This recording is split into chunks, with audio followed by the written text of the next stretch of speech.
नमस्कार मित्रहो, मी गार्गी. माझ्या शब्दनिरंतराच्या प्रवासात तुम्हा सर्वांचं मनापासून स्वागत.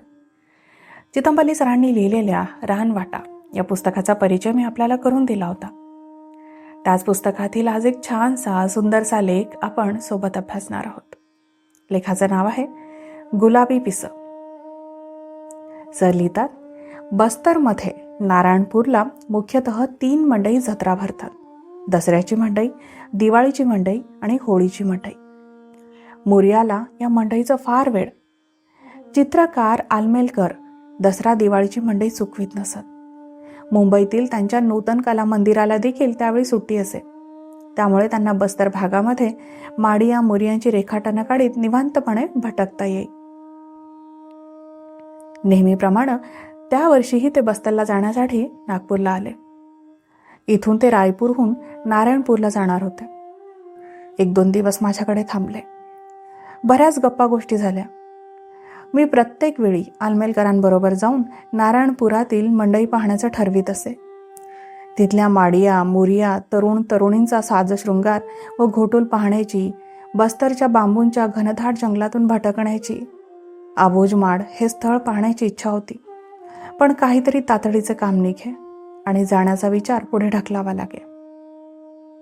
1982 साली आलमेलकर आमच्यातून कायमचे निघून गेले. त्यांच्या सहवासात, त्यांच्या दृष्टीतून हे सारं पाहण्याची, अनुभवण्याची संधी कायमची निघून गेली. मी तडफडत राहिलो. मनाशी म्हटलं, मी केवढा दुर्दैवी माणूस. त्या वर्षी नारायणपूरची मंडई पाहून आलमेलकर जवळजवळ महिन्याने परत आले होते. मोठे आनंदी दिसत होते. तसे ते नेहमीच हसतमुख असत. मंडईतील माडिया मोरिया तरुण तरुणींची शेकडो लक्षावधी रेखाटनं त्यांनी काढली होती. ती मी एक एक पाहत असताना मोरिया तरुणाच्या रेखाटनाने माझं लक्ष वेधलं. त्याच्या पागोट्यामध्ये पक्ष्यांची पिसं होती. आलमेलकरांनी ती अतिशय रेखीव काढली होती. मी विचारलं, ही कोणत्या पाखराची पिसं? त्यांनी रेखाटनाच्या मागील बाजूला लिहिलेलं टिपण पाहिलं. त्यांची टिपणं सविस्तर असायची. रेखाटन काढलं की त्या माणसाचं नाव, गाव, पत्ता लिहिलेला असायचा. ते पाहून ते सांगू लागले, बरं का, मंडईतून भटकत होतो. एका ठिकाणी मला रुबाबदार मोरिया तरुण भेटला. वनमाळी त्याचं नाव. त्याच्या पागोट्यामध्ये पक्षाची सुंदर गुलाबी पिसं होती. मला ती फार आवडली. त्यातील 1-2 पिसं मला देतोस काय असं विचारलं असता तो म्हणाला, ही ज्या पक्षाची पिसं आहेत तो पक्षी हल्ली इथल्या जंगलातल्या तळ्यामध्ये मिळेनासा झालाय. ही पिसं फक्त माझ्याजवळच आहेत. हे माझं मंडई शृंगारातील वैशिष्ट्य. अशी अप्रूप वस्तू मी तुम्हाला 100 रुपयांमध्ये देखील विकणार नाही. असे सुंदर पक्षी देवाने आमच्या शृंगारासाठी गोळा केले आहेत. त्यांची आम्ही शिकार करतो. ती त्यांच्या मांसाकरता नसून केवळ पिसांकरिता असते. मंडईमध्ये जुन्या ओळखींना उजाळा मिळाला. नव्या ओळखी झाल्या. वनमाळीची मी अनेक प्रसंगी रेखाटनं काढली. मला त्याने आपल्या घरी नेलं. तिथे 2-4 दिवस राहिलो. निरोप घेताना वनमाळीने पागोट्यातील काही पिसं काढून मला भेट दिली. असं सांगून त्यांनी रेखाटनाच्या वहीमध्ये जपून ठेवलेली ती पिसं काढून मला दाखविली. ते पुन्हा पुढे सांगत राहिले. वनमाळी मोठा दिलदार होता. घोटूलचा मुखिया होता. या त्याच्या पगडीतील गुलाबी पिसांवर अनेक मोरिया तरुणी फिदा होत्या. मी ती पिसं हातामध्ये घेऊन काळजीपूर्वक पाहिली. ती अरुण बाड्डा या नामशेष झालेल्या रानबदकाची होती. ती पिसं पाहिल्यावर मला विलक्षण चुटपुट लागली. आलमेलकरांबरोबर गेलो असतो तर मला त्या पक्षाचा अधिक शोध घेता आला असता. वनमाळीबरोबर तिथल्या जंगलातील तळी, दलदली व झिलाणी पाहत त्या पाखराला पुन्हा शोधण्याचा प्रयत्न करता आला असता. तिथला भूप्रदेश पाहिल्यावर बांगलादेशातील अरुण बाड्डाच्या निवासस्थानाची थोडीफार प्रचिती आली असती. या पक्षाचं मूळ वस्तीस्थान बांगलादेश. हा प्रामुख्याने सखल प्रदेश आहे. गंगा व ब्रह्मपुत्रा यांच्या संचयन कार्याने तो तसा बनला आहे. या नद्यांनी तयार केलेला त्रिभुज प्रदेश व पूर, मैदानं यामुळे बांगलादेश हा एक गाळाची माती असणारा सुपीक प्रदेश झाला आहे. जगातील अत्यंत दाट लोकवस्तीचं ठिकाण म्हणून बांगलादेशाची आता ख्याती आहे. पण 19व्या शतकात हा भूप्रदेश रानवट होता. तिथे विपुल वन्य प्राणी होते. ब्रिटिशांचं तिकडे लक्ष वेधलं ते शिकारीसाठी. जिकडं तिकडं दलदल, त्यामध्ये वाढलेलं घनदाट गवत. त्या गवताळ प्रदेशामध्ये वाघाची वस्ती होती. या दुर्गम भागात हत्तीच्या पाठीवर बसून शिकारी सावजाचा मागोवा घेत भटकायचे. त्यात वाघ तर होतेच, पण सुसरीच्या झुंडीच्या झुंडी होत्या. त्यामुळे तो भूप्रदेश अस्पर्श राहिला. तिथलं नितळ पाणी गुलाबी आणि शुभ्र वर्णाच्या कमळ पुष्पांनी भरलेलं. अशा झिलानीकडे रानबदकं आकर्षित होतात आणि इथंच अरुण बाड्डा नावाचा अत्यंत दुर्मिळ रानबदक आढळून येईल. अशा कुहार रानवट प्रदेशाचं वर्णन गाय माउंटफोर्ट या वन्यजीव तज्ज्ञाने द व्हॅनिशिंग जंगल या पुस्तकामध्ये केलं आहे. हा पक्षी अतिप्राचीन काळापासून दुर्मिळ आहे.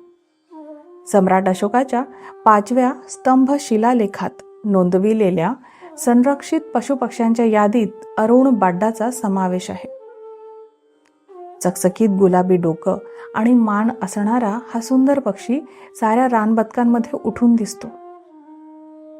बाकीच्या शरीराचा रंग तपकिरी पिंगट असतो. आभाळात उडू लागला की पंखाखालील पिवळट गुलाबी रंग त्याच्या शरीराच्या तपकिरी रंगाला शोभून दिसतो. नर मादी दिसायला जरी सारखे असले तरी मादीचं डोकं व मान यांचा रंग फिकट गुलाबी असतो. एकदा नवेगावच्या तळ्यामध्ये या पक्ष्यांची जोडी पाहण्याचा योग आला. माझा तर माझ्या डोळ्यांवर विश्वासच बसेना. जवळजवळ 50-60 वर्ष नामशेष झालेला पक्षी दिसल्याचा आनंद गगनात मावेनासा झाला. मी माधवराव पाटलांना आणून तो दाखविला तेव्हा त्यांचीही खात्री पटली. त्यांनी देखील 25 ते 30 वर्षांपूर्वी नवेगाव जवळच्या वांगी व चिंगीच्या तळ्यामध्ये तो पाहिल्याचं आठवत असल्याचं सांगितलं. तर घोटूल आणि गुलाबी पिसांचा हा योगायोग ऐकून साहजिकच मला घोटूलविषयी कुतूहल वाटलं. घोटूलमधील अनेक प्रसंगांवरची आलमेलकरांची रंगविलेली चित्र आठवली. त्यांनी घोटूल जवळून पाहिलं होतं. तेथे ते त्यांचा पाहुणा म्हणून अनेकदा मुक्कामालाही थांबले होते. पण त्याविषयी सांगायला मात्र माडिया मोरियांप्रमाणेच ते उत्सुक नसत. डॉक्टर ॲल्विनने तर घोटूलवर स्वतंत्र पुस्तकच लिहिलं आहे.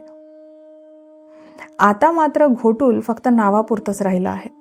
मला वाटतं अरुण बाड्डाबरोबर घोटूलही नामशेष होतं की काय. मी आलमेलकरांना घोटूलबद्दल अनेकदा विचारलं तेव्हा त्यांनी त्याबद्दल मोठी मजेदार माहिती सविस्तर सांगितली होती. घोटूल म्हणजे एक घर. ते गावाबाहेर जंगलात बांधलेलं असतं. घराभोवती कुंपण असतं. भिंतीवर मुरिया माडियांची देवकं रेखाटलेली असतात. रंगरंगोटी केलेली असते. खांबांवर नक्षी कोरलेली असते. या घराची देखभाल 7 ते 8 वर्षांपासून ते 20 वर्ष वयोगटातील मुलं व मुली करतात. त्यात घोटूलचा मुखी असतो. तो सांगेल त्याप्रमाणे ते वागतात.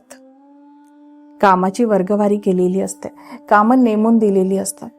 लाकूड फाटा गोळा करणं, रात्रीचं जेवण तयार करणं, पाहुणा आला असेल तर त्याच्या जेवणाची सोय ठेवणं, त्याला आनंदित करण्याकरिता नृत्य व गाणं ऐकवणं इत्यादी कामं त्यांना करावी लागतात.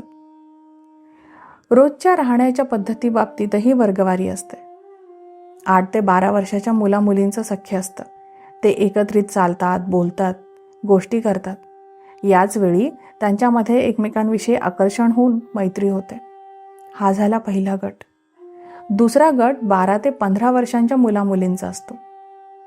त्यांच्यातील पूर्वीची मैत्री, एकत्रित खेळणं, नाचणं आणि झोपण्यामुळे दाट होते. 15 ते 20 वर्ष मुलामुलींचा गट शारीरिक संबंधाला योग्य असतो. अशा वयाची मुलं मुली रात्री एकत्रित जमतात, नाचतात, गातात. याच वेळी त्यांचा एकमेकांशी फक्त 3 दिवस शारीरिक संबंध येतो. त्यांच्यात प्रेमाची देवाणघेवाण चालू असते. त्याचं प्रतीक म्हणजे हाताने विणलेली काड्यांची फणी. ही फणी बांबूच्या काड्या आणि दोऱ्यांनी विणलेली असते. या फणीची भेट मुलगा मुलीला देतो, तसंच मुलगी मुलाला देते. ज्या मुलीच्या डोक्यावरील केसामध्ये जास्तीत जास्त फण्या, ती त्या घोटुलची हिरोईन, ती घोटुलची सौंदर्यवती. ज्या मुलाच्या डोक्यावरती जास्तीत जास्त फण्या, तो हिरो, मोठा रुबाबदार असतो तो. नायक नायिकेला सारं घोटुल भसतं. ते एकमेकांचा शृंगार करतात. मुलगा मुलीला सजवितो, तर मुलगी मुलाला सजविते. कानात फुलं ठेवतात, डोक्यावरील केसांची विणीफणी करतात. हा सारा शृंगार करताना ते तोंडाने लारे लारे म्हणत असतात. आलमेलकर चांगला अभिनय करीत, गातही छान. बोलता बोलता मुलं मुली कशी गातात, नाचतात ते त्यांनी अभिनयासह मला करूनही दाखविलं. नंतर ते सांगू लागले, घोटुल पुढे आगोटी पेटवलेली असते. त्यात प्रत्येक जण आपापल्या हिश्श्याचा लाकूडफाटा आणून टाकतो. नारंगी रंगाचा सौम्य उजेड पडलेला असतो. सारे जण जेवण तिथेच घेतात. जेवण गावातर्फे असतं. आपापल्या मुलामुलींचे पालक भात व भाजली पाठवून देतात. जेवण झाल्यावर सर्व मुलं अर्धवर्तुळाकार करून नाचायला लागतात. त्यांच्या विरुद्ध दिशेला मुली देखील अर्धवर्तुळात त्यांना साथ देतात. ही गाणी देखील त्यांनीच रचलेली असतात. रोज नवीन गाणी त्यांना सुचतात. या साऱ्या नृत्यामध्ये एक विलक्षण नाद व ताल असतो. ते प्रत्यक्ष पाहिल्याशिवाय त्यातील मजा कळणारच नाही. पहाटेपर्यंत ते सारे जण नाच गाण्यात बेहोश असतात. पहाटे 4 ते 5 वाजता ते शेतकामासाठी निघून जातात. मुलामुलींच्या 3 दिवसांच्या शारीरिक संबंधात गर्भ राहण्याची शक्यता कमी.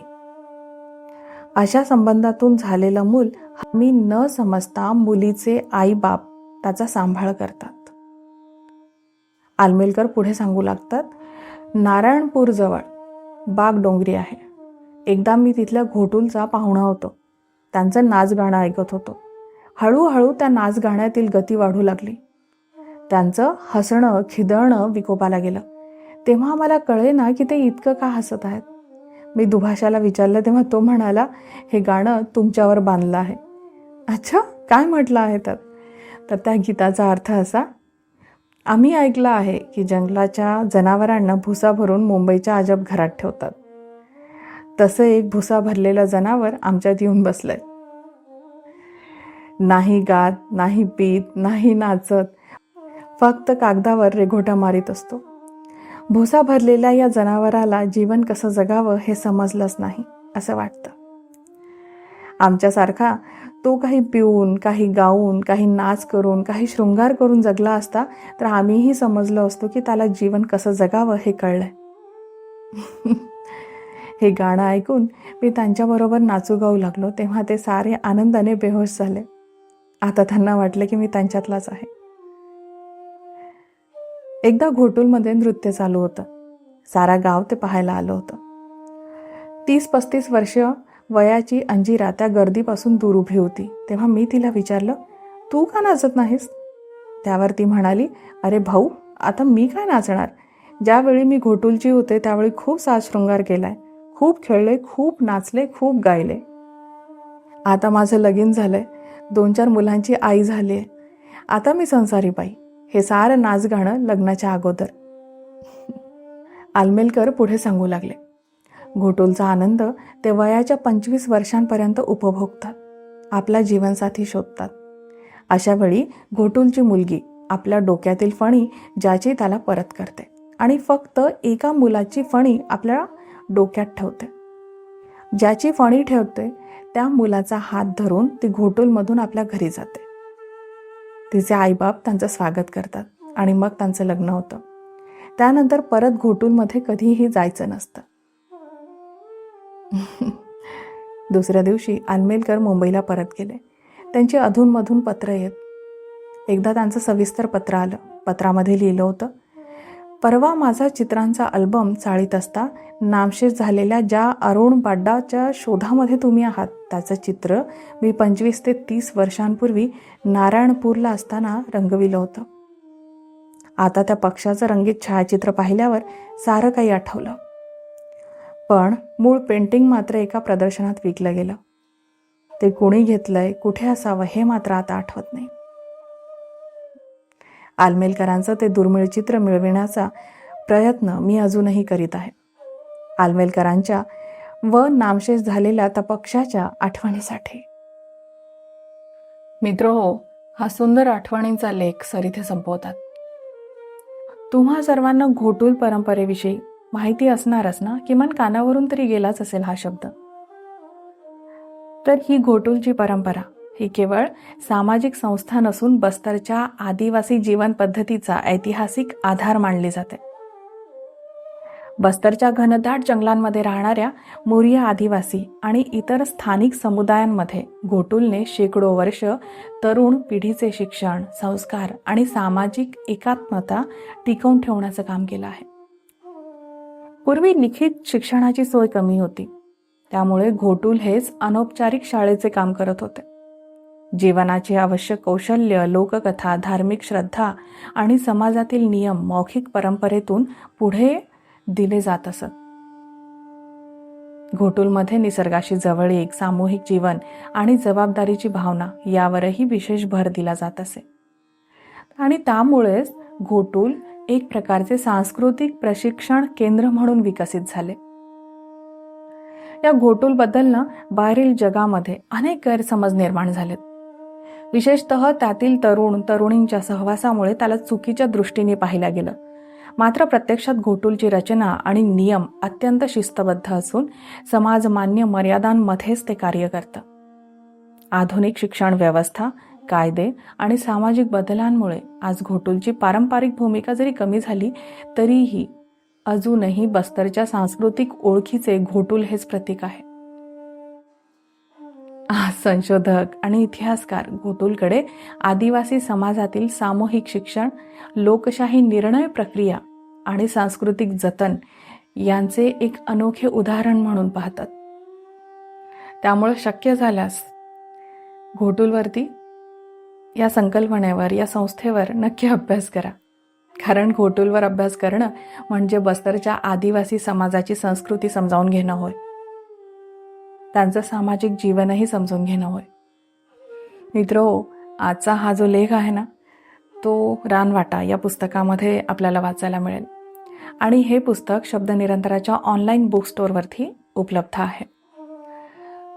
मी डिस्क्रिप्शन बॉक्समध्ये बुक स्टोअरची लिंक देत आहे. तुम्ही सहजपणे तिथे भेट देऊन हे पुस्तक घरपोच मागवू शकता. चला तर आता मी थांबते. तुम्हा सर्वांना हा लेख कसा वाटला हे मला नक्की कळवा. आपण लवकर भेटू एखाद्या छानशा अभ्यासपूर्ण पुस्तकासह किंवा एखाद्या छानशा लेखासह. तोपर्यंत आजच्या या लेखावर चिंतन करा आणि भरपूर वाचन करा. धन्यवाद.